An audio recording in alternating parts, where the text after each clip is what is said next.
Hospitals. They've been around for a long time. Some of them have dated back to the 5th century BC when they were first recorded.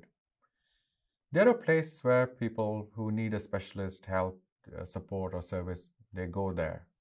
Hospitals are typically built to last 50 years. Often they last more than 100 years. Many renowned hospitals, if you visit them today, you will find buildings of different vintage on the campus. They're dotted all around and they're connected with each other with walkways, tunnels, bridges, footpaths, and other means of conveyance between them. Completely new build modern hospitals are cathedrals of glass and steel.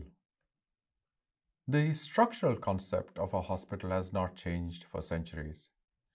It is a place where expensive, scarce, critical resources are concentrated to provide a quality and continuity of care.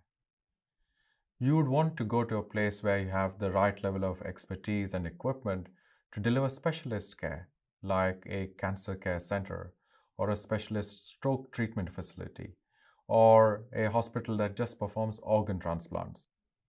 However, our world has changed over the centuries.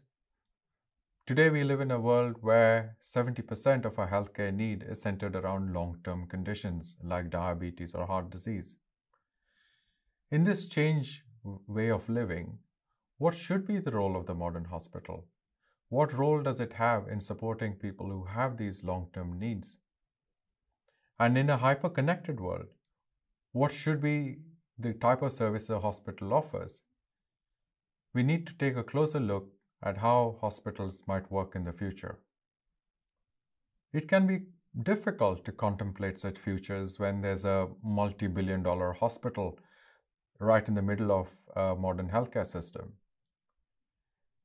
So, what would happen if the only hospital in town gets completely destroyed in an earthquake? What would people build in its place? What role would that hospital perform? Well, this actually happened in Canterbury, New Zealand, and we can learn from some of the decisions that the citizens took there. When the citizens of Canterbury got together to design their future hospital, they made some fundamental changes. Some of these are still in progress. First of all, they wanted to see a shift from episodes of care to connected care experiences to pathways of care.